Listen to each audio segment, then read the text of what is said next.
Bongeye kubaha ikaze kuri Noble Solution.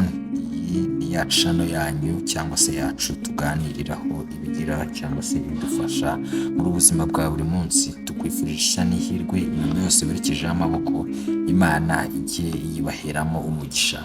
Turabwira wowe uhangayitse, wowe wihebye, ufite agahinda, ufite ibiguhagaritse umutima ndetse bikubabaje ko iminsi gusa iri imbere bizarangira, uzanezerwa, uzaseka, nawe uzajya ugera wibaze ngo ese njye wababaye kuriya. Uzanezerwa, ntuhangayike cyane, ntugirire nabi. Hanyuma rero ni Noble cyangwa se Noble, wabivuga uko bikuruye cyangwa se ubishaka. Bahaye ikaze mu kiganiro cyacu cy'uyu munsi. Reka ntangire mvuga nti muraho mwese kandi murakaza neza. Uyu munsi tugiye kuganira ku bimenyetso biranga umusore ugejeje igihe cyo kuba umugabo. Hari ubwo mwaba mwibaza impamvu hari bamwe bashaka ariko bagera mu rugo bikagorana, cyangwa se hakaboneka bamwe bavuga ngo cyangwa se abantu bashatse imbuto. Iki kiganiro tugiye gukora turaza kurebera hamwe umunzani wakoresha upima umusore umenye niba agejeje igihe cyo gushaka cyangwa se kitaragera. Nahawe rero nahamukanya dukomeza n'ikiganiro.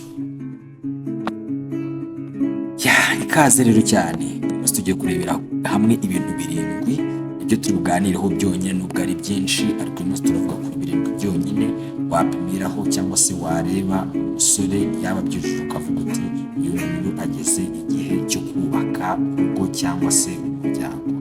Ikintu cya mbere tugiye kurebera hamwe ni ikintu cyitwa kuba hafi umuryango. Uyu muryango turi kuvuga ni umuryango we, umuryango akomokamo, umuryango abarizwamo, umuryango we. Ikiranga umuntu ushobora kuba umugabo mwiza ni uko aba afitanye umubano mwiza n'umuryango we.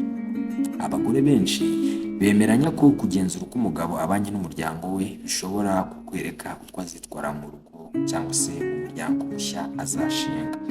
Umugabo mwiza kandi ubereye kuba se w'abana abona cyangwa se afata, ntabwo bivuze ko iteka ryose aba ari available cyangwa se aba ari kuboneka, ahubwo arigomwa akabona umwanya wo kwitangira umuryango we kandi akagira uruhare mu bikorwa byo mu rugo. Ntabe gusa ari wa wundi wo kwishyura amabisi cyangwa se kwishyura ibintu bikeneye amafaranga, ahubwo akaba hafi y'umuryango we kugira ngo umuryango we umere neza. Kiribwira ko cyumvikana. Icya kabiri ni ikintu cyitwa kugira umutekano.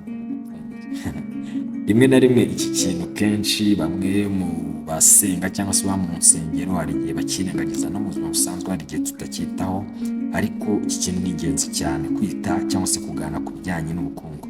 Rimwe na rimwe kuvuga ku bijyanye n'ubukungu ni ikintu abantu bumva kimeze nk'icyo kwirinda, kuko ushobora kumva ko batazagutekerezaho neza bakabona ko wita cyane ku mafaranga, ariko uburyo bumwe bwo kumenya niba umugabo yiteguye gushaka ni ukureba ubushobozi bwe mu bijyanye n'ubukungu.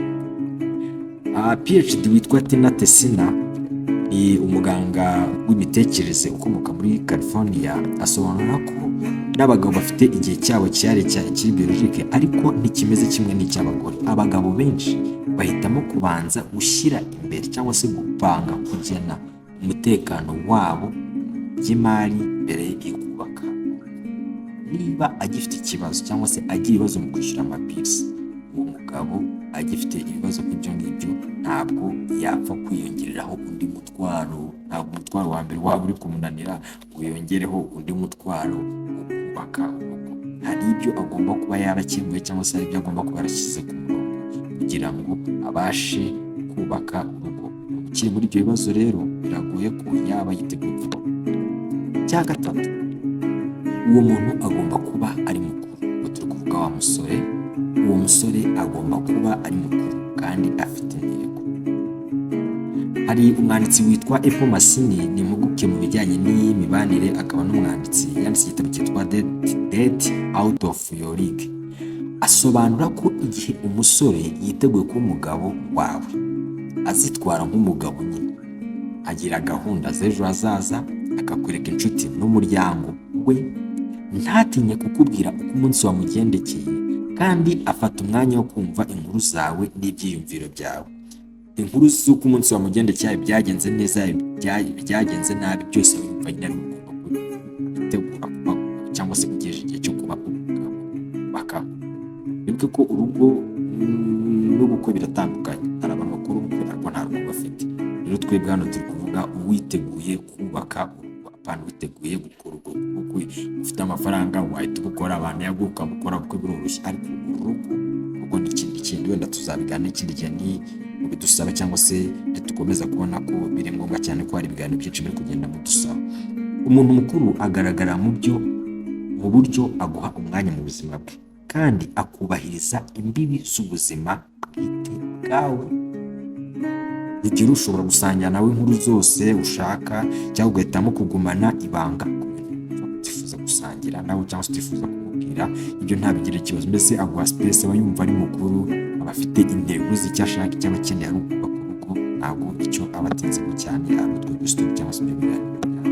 Icya kane, atangira kumva ashaka kuba se w'abana. Ibi bishobora kuba ikintu cy'inyongera, cyane cyane niba ushaka kugira umwana vuba. Iyi ngingo izaguha kumva neza ibiri kuba. Nubwo umugabo atavuga neza ibyifuzo bye, murabizi ko abagabo kenshi hari igihe batabasha kwexpressinga cyangwa se kugaragaza imvamutima z'amarangamutima yabo, ariko nabo ntabwo bivuze ko batayafite, ahubwo hari igihe kubigaragaza bitaborohera. Ashobora kutabasha kukugaragariza cyangwa se kubwira nyirizina icyo agambiriye cyangwa se agamije, ariko ushobora kumugenzura mu magambo. Hari umugabo witwa John Malloy yaravuze ngo abagabo benshi bashaka kuba bakiri bato, mbese bahitamo kwigaragaza nk'abakiri bato, ku buryo babasha kwigisha abahungu babo kuroba, gukina umupira, gukora ibintu byabo nyine bigiye bitandukanye by'abagabo. Urabizi ko abagabo bamwe na bamwe bafite utuntu batekereje, akavuga ati umwana wanjye w'umuhungu azabukwa azagenda, kuko umugabo wumva watangiye gutekereza ibintu nk'ibyo ngibyo, ujye umenya ko yagejeje igihe. Niba utari wizeye neza ibyo umukunzi wawe yifuza, witondere imyitwarire ye, kandi cyane cyane burya avuga ku mishinga yo mu gihe kizaza.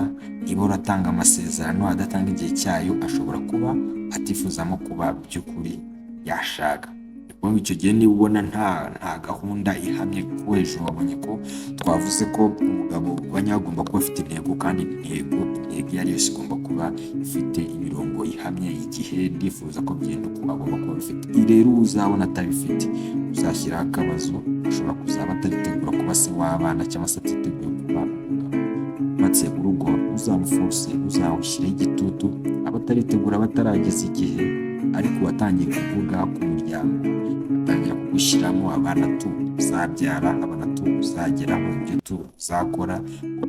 Yageze igihe cyo kubaka, uzacungire hafi. Hari utundi tuntu tutatu nifuje ko twongeraho tw'ingenzi, ariko two noneho tugafata reference, cyangwa se tugafata reference ubwo ni icyitegererezo kuri Bibiliya, kuko iki gitabo cyitwa Bibiliya nacyo cyabivuze, cyanditswe n'abantu benshi bagiye batandukanye bahahise, hagiye harimo amagambo y'ubwenge ntashobora kugufasha. Ko tugiye kuvugaho utuntu dutatu, ikintu kigaragaza, tunyere kuri Bibiliya cyangwa se ibyo Imana yavuze, ikintu kigaragaza umuntu witeguye kuba umugabo cyangwa se umugabo uba ku rugo ruhamye. Ikintu cya mbere, agomba kuba ari umurida cyangwa se agomba kuba ari umuyobozi. Nk'umugabo cyangwa se umuntu azahabwa inshingano zo kuyobora umugore byo kwitangira. Reka wenda tufate referansi mu gitabo cy'Abefeso kiri muri Bibiliya, mu Isezerano Rishya ibice 5 basa ku 22. Ndibwira ko bamwe bashobora kuba bari kujyayo, cyangwa se reka ngewe mbasomere ntacyo bitwaye. Kaduhere ku murongo wa 2 wa 22. Umutwe uratubwiye ngo uko abagabo n'abagore bakwiriye kumererana. Ubwa ni inshingano z'abagabo n'abagore. Uyu munsi twavuze ibiranga umugabo ugiye igihe cyo kubaka, ariko buriya mu biganiro by'ubutaha tuzagerageza no kubakorera ku biranga cyangwa se kubigaragaza umugore cyangwa se umukobwa ugiye igihe cyo kubaka, akaba umugore cyangwa se umubyeyi w'umuryango mwiza. Umurongo wa 22. Bagore mugandukira abagabo banyu nk'uko mugandukira umwami wacu. Izo ni inshingano z'abagore, ariko abagabo dufite izindi inshingano zacu natwe. Kuko bivuze ngo niba bivuze ngo kuko, ubwo ni ukuvuga ngo umugabo nawe yagakwiriye kuba yakoze icyo ngicyo ngiye gusoma. Niba tuvuze kuko icyo ngicyo ngiye gusoma, yagakwiriye kuba yagikoze kugira ngo umugore we amuganduke, kuko umugabo ari we mutwe w'umugore we, nk'uko Kristo ari umutwe w'itorero, ari ryo mubiri we ni nawe mukiza waryo. Ubwo bivuze ngo umugabo ategetswe cyangwa se agomba kuba yifitemo umwuka cyangwa se ikintu cyo kuyobora no gutegeka biratandukanye. Kuyobora nyine umuyobozi mwiza agira icyo cyamanaginga abantu ayobora, bikana nabo bakavuza ibyo nabyo n'ikiganiro twaza ko rwacyo, ariko agomba kuba ari umuyobozi. Imana izamuhamagara nk'umuyobozi ufite imico nk'iya Kristo, Yesu Kristo y'ubwo twasomye. Uwo umugore w'umunyamugisha ashobora gukurikira n'umutima we wose. Kuvuga ngo uwo mugabo, uwo mugore we ashobora kumukurikira, amukurikiye n'umutima we wese, akaba adafite leadership muri we ngo amuyobore mu murongo mwiza cyangwa se ahantu heza ho kujya, urumva ijuru rwamaze kwangirika. Akwiriye kuba umuyobozi mwiza rero, umenya ukwiriye kwerekeza umugore we n'urugo rwe nk'uko itorero rikurikira Kristo. Kristo ayoboye itorero. Rero itorero naryo Kristo atariyoboye heza, urumva byavuze ko ryaba ryangiritse. Rero umugabo nawe akwiriye kugendera ku kirenge cya Yesu Kristo, nawe akayobora itorero. Siporo aravuga ati umugabo ni umutwe w'umugore nk'uko Kristo ari umutwe w'itorero. Rero musore, niba utiyumvamo umuyobozi, ufite ikibazo, ntabwo urageze igihe cyo kubaka urugo. Nawe mukobwa, niba ugenzura umusore cyangwa se babyeyi niba mugenzura abasore mukaba mubona batifitemo ikintu cy'ubuyobozi, kuba yayobora muri ubu buryo tumaze kubivugamo hejuru, ntabwo arageze igihe cyo kubaka urugo. Ikintu cya kabiri tugiye kuvuga, agomba kuba ari provider cyangwa se kuba ari source cyangwa se ari we utanga ibyiza bikwiriye kumuvaho. Agwiriye kuba afite uburyo ki yagennye atanga byumvikanye ibyo aribyo byose. Nk'umugabo azahamagazwa ubundi bwoko bw'ubuyobozi kubyitangira kugira ngo abone ibyo umuryango we ukeneye. Umugabo akwiriye kuba ari we provider, agomba guprovidinga, agomba gutanga, agomba kugena uburyo ki umuryango we ugomba kubona ibyo ukeneye. Umugabo, musore, niba utariyumvamo icyo kintu, ntabwo urageza igihe cyo kuba umugabo wubatse. Pawulo abivuga neza, reka twongere dusome nanone mu Efeso, twayibanze cyane ibice 5:28 29. Aratubwiye ngo uko niko abagabo bakwiriye gukunda abagore babo nk'imibiri yabo. Ukunda umugore we aba yikunda. Bivuze ngo kwanga umugabo ukora itazamo ka kantu k'imyitwarire y'abagabo bamwe na bamwe, ko ntabwo turi bugatinde kuko nako tuzakora ikiganiro cyakunda niba ngombwa. Ni ukuvuga ngo kwikunda bihwanye no gukunda ko ari nta muntu wakwanga umubiri we, ahubwo yawugaburira akawukuyakuya nk'uko Kristo abigirira itorero. Uko tumaze kubona no guhera hejuru, reference n'uyu mugabo witwa Yesu Kristo. Yakunze itorero ashyiramo akantu ko gupfa, arapfa kugira ngo ribone ubuzima. Rero n'umugabo nawe agomba kuba yitangira kandi agakunda umugore we nk'uko yita cyangwa se areba umubiri we. Mu buryo bumwe, abagabo bakwiriye gukunda abagore babo nk'uko bakunda imibiri yabo. Ukunda umugore we akamukunda, ko nta muntu wigeze yanga umubiri we, ahubwo arawugaburira akawitaho nk'uko Kristo akorera itorero. Nk'uko umugabo yitaho ibyo akeneye ubwe, Imana iramuhamagara ngo yite ku mugore we. Kuko ngo ibyo umugabo akeneye, nk'uko umugabo yita ku byo akeneye, akwiriye no kwita ku byo umugore akeneye. Ibi ntibivuze ko umugabo ari we uzaba nyir'umutungo wenyine w'urugo, agace bisobanura, cyangwa ko buri gihe ari we uzajya akora amafaranga menshi kuruta umugore we, kuko iki gihe tugezemo n'igihe n'abagabo n'abagore bakora kandi yaniriza menshi kurenza ay'umugabo. Bisobanuye gusa ko azagira inshingano zo guhitamo kubahiriza ko iby'ibanze by'umubiri n'iby'umwuka by'umuryango bihabwa agaciro. Mbese niwe ugomba kubyitaho, inshingano ze. Umugore yegara akora n'ibyo, ariko mugabo menya ko inshingano zawe izo ngizo. Niba umusore utaramubonamo iyi spirit cyangwa se uyu mwuka, iyi myitwarire, byarimo ikibazo, akaragira igihe cyo kubaka. Reka turebe ku kintu cya nyuma rero, kuba ari umurinzi, kuba ari protector, agomba kuba arinda. Mu gushyingiranwa, Imana ihamagara abagabo kwemera ibibazo no kwitangira abagore babo igihe bibaye ngombwa. Ikaba indi nkingi y'ingenzi y'inshingano z'umugabo Yesu yatanze, icyitegererezo cyiza ku bagabo ubwo yatanze ubuzima bwe ku musaraba kugira ngo atagatifuze umugeni we, cyangwa se iyo bari kuvuga abo muri Bibiliya bavuga ko ngo ari umugeni, ubwo ni nk'umugore we. Nugerageza gusoma umurongo wa 25 w'ibya bice 5 byo mu Efeso twahoze turimo, uraza gusanga handitswe ngo bagabo mukunda abagore banyu nk'uko Kristo yakunze itorero akaryitangira. Ubwo bivuze ngo iyo byagenze uko nguko haba hajemo na gahunda yo gupfa.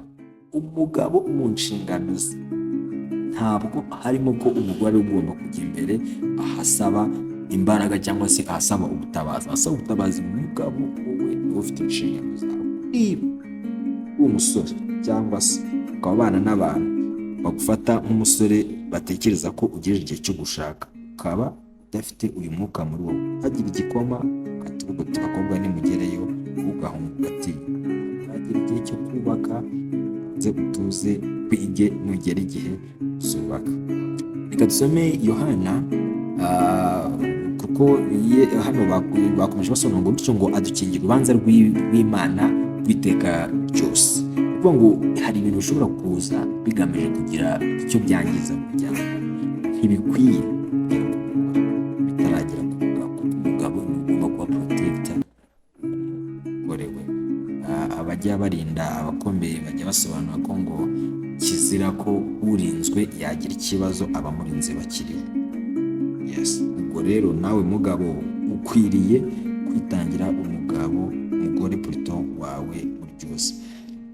Umurongo wa 36 w'igitabo cy'umugabo witwa Yohana ibice 3 uratubwiye ngo wizera uwo mwana aba abonye ubugingo buhoraho, ariko utumvira uwo mwana azabona ubugingo, ahubwo umujinya w'Imana uguma kuri we.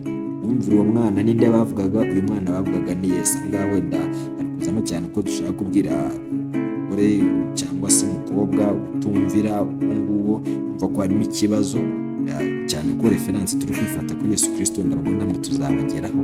Ariko umugabo inshingano zawe ni kwitangira umugore wawe. Iyo utabikora cyangwa se udafite umwuka muri wowe, ufite ikibazo gikomeye, ugomba kwisuzuma. Ntabwo urageza igihe cyo kubaka urugo.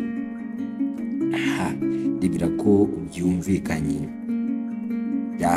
Hanyuma reka dukomeze tuvuze ngo ibi ngibi ntabwo bivuze ko abagabo badatinya ntihaze kugira abatwumve nabi, ntabwo bivuze ko abagabo badatinya cyangwa se batagira ubwoba, ahubwo abagabo nibo bakwiriye kuba abarinda umutekano. Niyo haza ikiba ni ukuvuga ngo nibo bagomba kurinda, nyine nibo bagomba kugena uburyo bwo kurinda. Wenda kugira ngo tugane no ku musozo, kuko hano hari urugero wenda nifuje kwita gukoresha n'umugezi gusoma Luka 22:40 ntabwo ndi buhasome.